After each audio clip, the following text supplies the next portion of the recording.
നമ്മുടെ ശീലങ്ങൾ മാറാത്ത കാലത്തോളം ന്യൂ ഇയർ എന്ന് പറയാൻ പറ്റുകയില്ല. ഒരു വർഷം എന്ന് മാത്രമേ നമുക്ക് പറയാൻ പറ്റുകയുള്ളൂ. കാരണം പുതുവർഷത്തിൽ 2026 വരുന്നതിന് മുന്നേ തന്നെ നമ്മൾ പല കാര്യങ്ങളും മുൻകൂട്ടി പ്ലാൻ ചെയ്യാറുണ്ട്. 5 മണിക്ക് നിൽക്കും, അതുപോലെ തന്നെ ശരീരം എക്സസൈസ് ചെയ്യും, പുതിയ പുസ്തകങ്ങൾ വായിക്കും. അങ്ങനെ ഒരുപാട് ഹാബിറ്റുകളും കാര്യങ്ങൾ നമ്മൾ മുൻകൂട്ടി പ്ലാൻ ചെയ്യാറുണ്ട്. എത്ര വ്യക്തികൾ ഇതൊക്കെ ചെയ്യുന്നുണ്ട് എന്നൊന്ന് പരിശോധിച്ച് നോക്കിയാൽ നമുക്കറിയാൻ പറ്റും. കാരണം നമ്മൾ ആദ്യം ചെയ്യേണ്ടത് നമ്മുടെ ജീവിതത്തിനെ മാറ്റിമറിക്കുന്ന ഒരു മിറാക്കിൾ ടൈം എന്ന് പറയുന്നത് പുലർച്ചെ 5 മണിയാണ്. ഈ 5 മണി ഉള്ള സമയം എന്ന് പറഞ്ഞാൽ ഇന്ന് ഏറ്റവും അധികം നമ്മളെ ഒരു ഗോൾഡൻ ടൈം എന്ന് തന്നെ പറയാൻ പറ്റും. 5 മണിക്ക് നമുക്ക് ഒരുപാട് കാര്യങ്ങൾ ചെയ്യാൻ പറ്റും.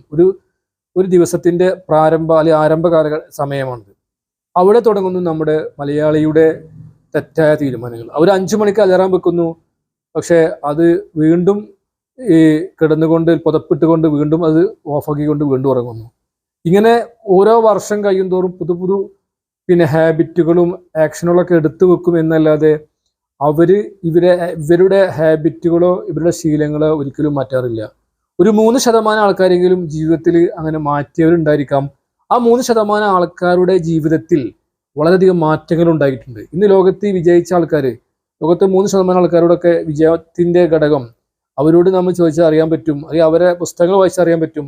അവരൊക്കെ ഏറ്റവും പുലർച്ചെ നിൽക്കുന്നവരും ഏറ്റവും ഒരു 10 മണിക്ക് മുന്നേ കിടക്കുന്നവരായിരിക്കും. അപ്പോൾ സമയം എന്നുള്ളത്, അല്ലെങ്കിൽ ടൈം, അല്ലെങ്കിൽ നമ്മുടെ പുലർക്കാലം എന്നുള്ളത് വളരെ വിസ്മയിപ്പിക്കുന്ന ഒരു സംഭവമാണ്.